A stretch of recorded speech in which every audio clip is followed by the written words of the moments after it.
Olá, seja muito bem-vinda, muito bem-vindo ao CCBB Educativo Mediações em Movimento. Eu sou Danilo Filho, sou gerente pedagógico do programa educativo. Se você chegou até aqui é porque você já teve contato com a exposição Joaquim Torres Garcia e com o caderno educativo que a gente desenvolveu para vocês. E essa é uma extensão do caderno, é a oportunidade que você tem de se aprofundar em alguns temas e também ter contato com a realidade a partir da exposição. A gente está aqui no Museu Torres Garcia, em Montevidéu, no Uruguai, e a gente pegou essa ponte aérea de Belo Horizonte até aqui para poder aproximar dessa discussão, das obras, da vida do artista e trazer um pouco disso para você que está nos vendo e nos ouvindo. Essa edição vai contar com legenda, com a tradução, afinal de contas a gente está com as educadoras daqui, que são uruguaias, enfim, que vão falar em espanhol com a gente, então vai ser incrível estar com vocês. Eu vou iniciar fazendo a minha autodescrição e logo eu passo a palavra para elas. Então, eu sou Danilo Filho, eu sou um homem pardo, tenho os cabelos castanhos escuros, os olhos também castanhos escuros, estou usando uma blusa de malha azul cobalto, um azul royal bem bonito, uma calça jeans, e estou aqui no espaço que é a oficina, o espaço-sala, onde o educativo realiza as oficinas, o encontro com as crianças, com o público maior, para fazer as atividades que se relacionam com a obra do artista.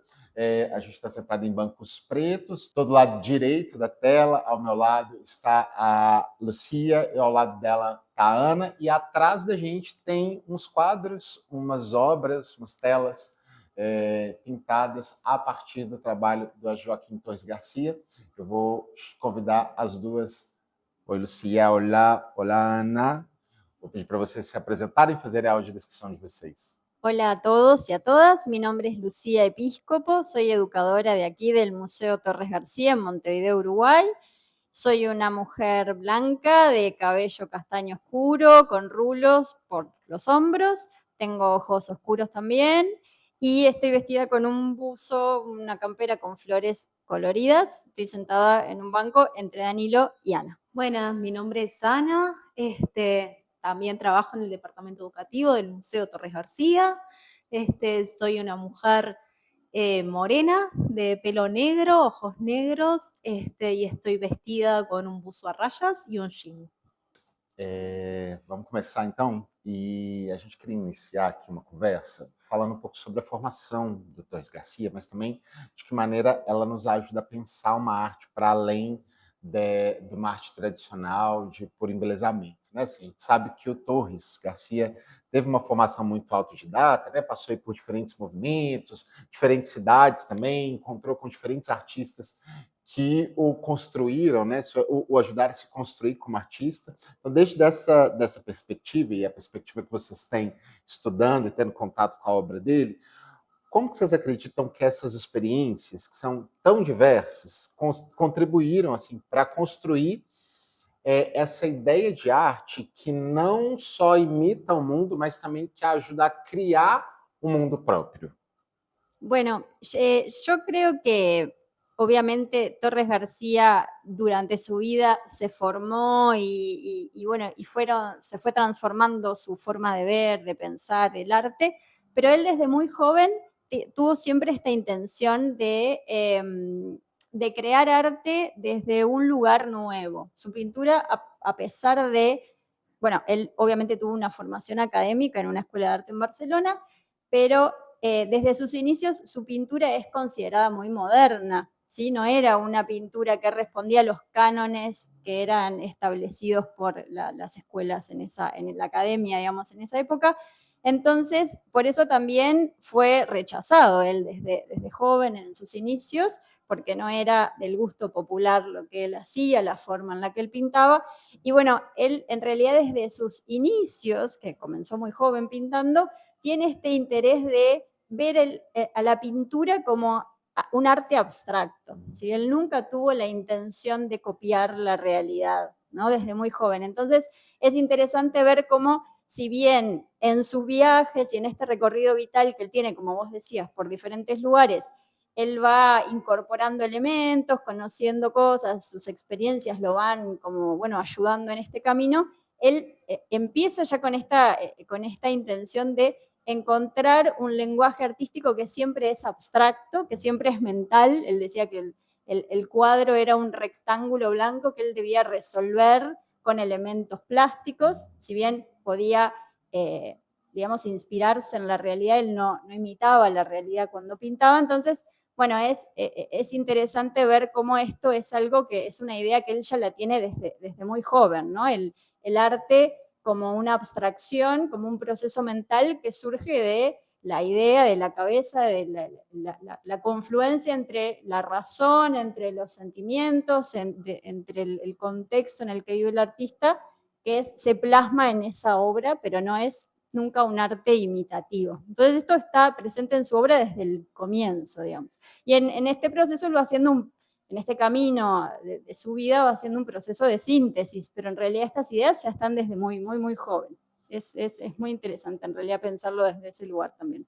Sí, lo que dice Lucía es como, es tal cual, y también es como el lugar del artista también, en ese pasaje, y alguien que se dedicó toda su vida a la pintura, desde muy joven, ver como todo ese pasaje y esa búsqueda también tan latente para llegar a un lenguaje universal, en definitiva. O sea, cómo que eso se puede ver en su obra, en sus cuadros, cómo cada vez va sintetizando. Y otra cosa que es como muy interesante también es que él es contemporáneo en una época de muchas vanguardias, y también en los viajes y demás, cómo se va nutriendo y también generando su propia postura frente a esos movimientos que habían en esa época. Ele vai se construindo à medida que também vai se desenvolvendo quanto artista, né? Acho que isso é interessante. Eu fico pensando, para quem está conhecendo o artista pela primeira vez, que é o caso de muitas pessoas que estão visitando a exposição aqui em Belo Horizonte, tá? Aqui não, lá, né? Porque nós estamos aqui no Uruguai. Tem um primeiro contato e vai... Algumas pessoas que têm contato com outros artistas dessas vanguardas que ele estava presente vão buscando pontos em comum para poder se apoiar, né? E investigar. Assim. Mas eu queria saber de vocês, o que vocês acham que é indispensável para observar nas obras do Torres Garcia, assim, né? Tem algum tipo de pista visual, assim, né? Símbolos, quadros, enfim, estruturas que vão ajudar essa pessoa que está tendo um contato pela primeira vez a entrar no pensamento dele? Assim, Bueno, Torres García en realidad pinta a partir de los 16 años hasta los 75 que muere, así que imagínense que pinta a lo largo de toda su vida y su forma de pintar se transforma a lo largo del tiempo, ¿sí? Hay varios periodos diferentes en su pintura y nosotros tenemos en general una idea de Torres García relacionada a lo que es la obra constructiva, que es la de su último periodo, ¿sí? Como artista, pero él antes de eso pintó muchos años, pintó en muchísimos lugares, viajó por muchos países, como comentábamos recién, y bueno, hay otros estilos distintos de pintura y todo esto ustedes lo van a ver cuando esté la exposición allí, porque es una exposición que abarca todas sus facetas, digamos, no es que vayan a ver solamente estas últimas obras. Entonces es interesante primero poder identificar eso, la diversidad en la pintura del artista, no solo la pintura, porque también hay dibujos, como vos decías, hay libros, él escribió obras, no solamente escribió el texto, sino que también diseñó esas páginas en las que él escribía y combinaba tipografía, ilustración, diseñaba esos libros. ¿Sí? También hizo obras en madera, trabajó en diferentes materiales, pero bueno, hay una enorme diversidad en la obra de Torres García, entonces lo primero es eso, poder dejarse, digamos, llegar por esa diversidad y poder tratar de entender que no es un artista que tuviera simplemente una idea, digamos, sino que él tenía una diversidad de intereses y en su búsqueda no era lineal, sino que el camino era más sinuoso y hay un ida y vuelta, ¿sí? en los diferentes momentos y eso es muy interesante. Y bueno, y en las diferentes épocas vamos a ver cosas distintas. Por ejemplo, en la época constructiva, ahí aparece todo este tema de la proporción, de la estructura en las obras, de la división del espacio, de la estructura a partir de la proporción áurea, que es algo que él utiliza fuertemente, pero bueno, de los símbolos que aparecen allí, que también son esta forma de representar algunos conceptos y algunas ideas algunas muy como espirituales y metafísicas que él tiene, ¿sí? A través de imágenes muy simples, como son esos símbolos, pero en realidad en su obra anterior esos elementos no aparecen, sin embargo también existe una intención por construir ese cuadro con diferentes elementos, entonces aparece la mancha, el color, también aparece el ritmo, si bien no es dado por esa proporción áurea porque él no la utilizaba antes, pero sí utiliza otras formas de dar ritmo en sus obras a partir de la repetición de elementos, de la combinación de los diferentes colores. Entonces, bueno, en cada época hay diferentes características, digamos, que está bueno primero identificarlas y ver que son muy bien diferenciadas, digamos, no se nos van a confundir, pero además eso, ver lo diverso de la obra y del pensamiento de este artista. Que hay muchísimo para hablar de Joaquín. Yo creo que a lo largo de su obra también hay como cosas muy, muy cotidianas que uno se puede como, no sé, que pueden resonar con las personas. Esto de viajar tanto por distintos países y lugares, y él en muchas de sus obras representa estas ciudades o interpreta estas ciudades donde estuvo, conoció, y se pueden ver elementos que en realidad se repiten en todas las ciudades. Hay elementos que él pone ahí que se pueden interpretar y se repiten en todos lugares, entonces es una obra como que conecta también con el espectador. Tanto así como, no sé, los bodegones que son característicos de los artistas también, pero son cosas cotidianas, escenas cotidianas de la vida y de él y también de toda la experiencia. Y después como su versatilidad de materiales, de formatos, el hacer juguetes también, es como, está muy presente como su vida y su casa y su familia ahí, más allá de como toda esa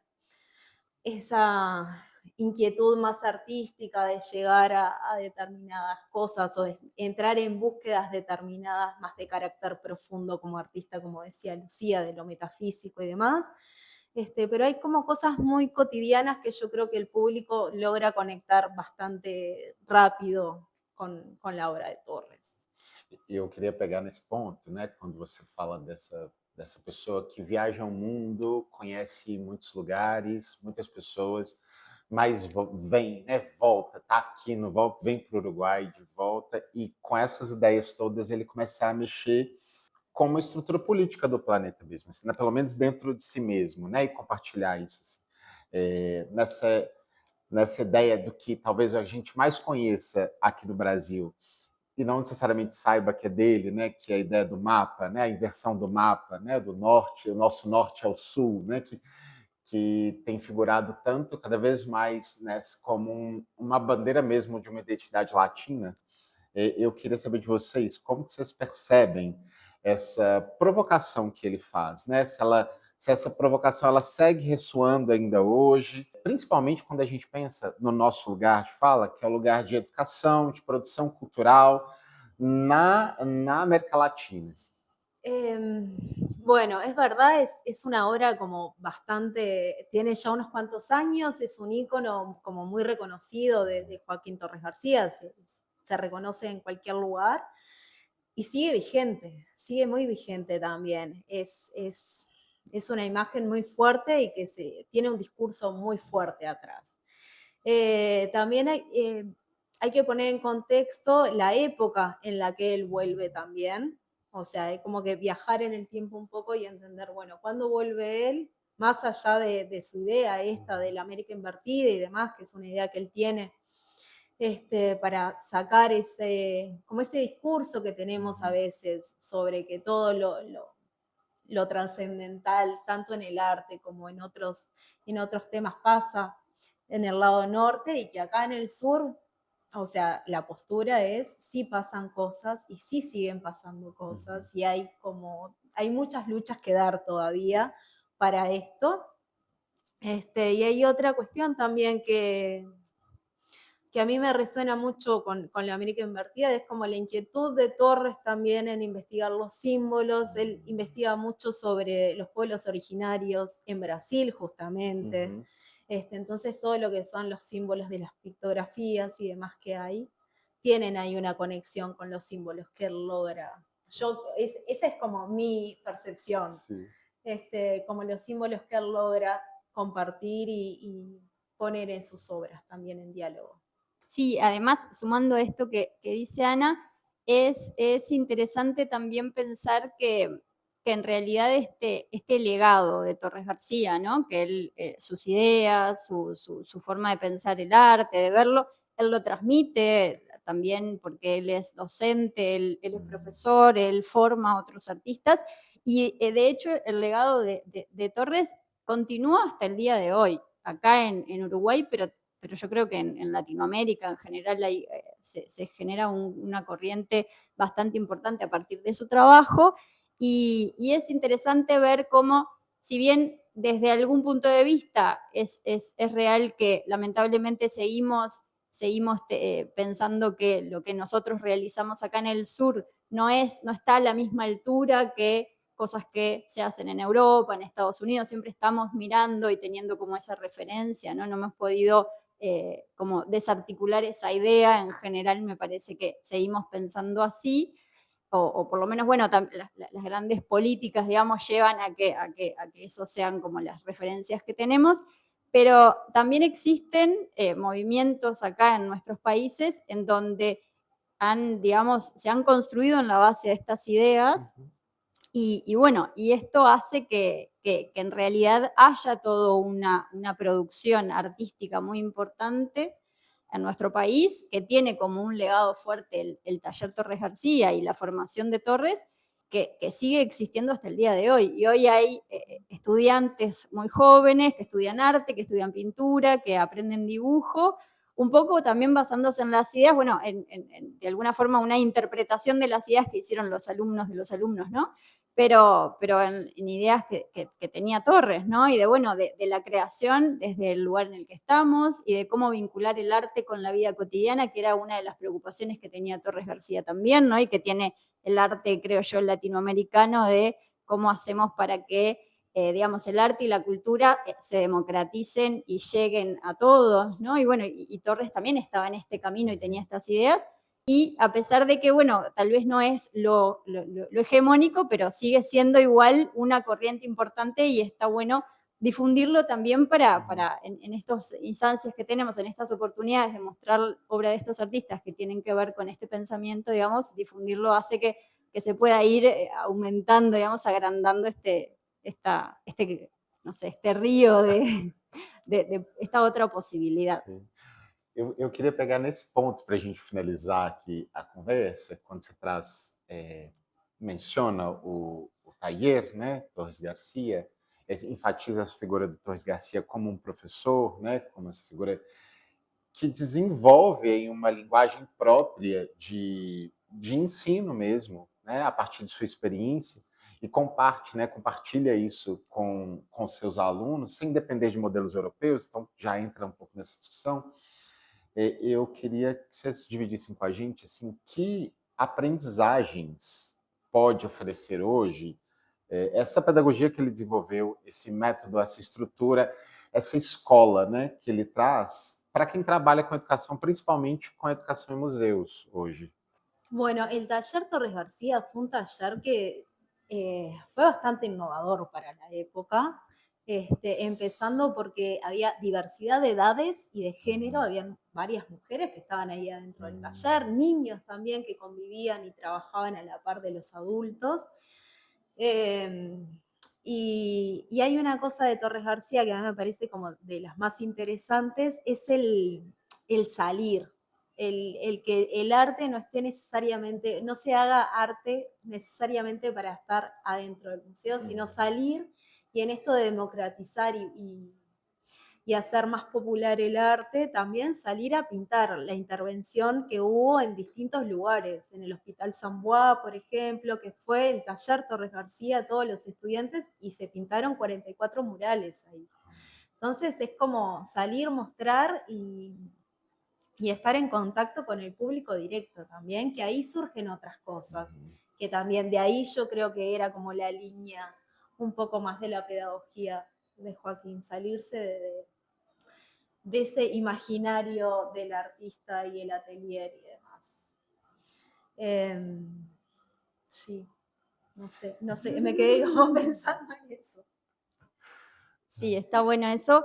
Él también, yo creo que hay una idea que acá en Uruguay nosotros la vemos, está muy asociado a veces la idea del taller Torres García y la figura de Torres García como una figura muy autoritaria, un taller en donde era muy como riguroso y como encasillado, que los estudiantes tenían que seguir con esa idea del discípulo que sigue al maestro y copia lo que hace y va como con una línea que no puede desviarse de ese camino.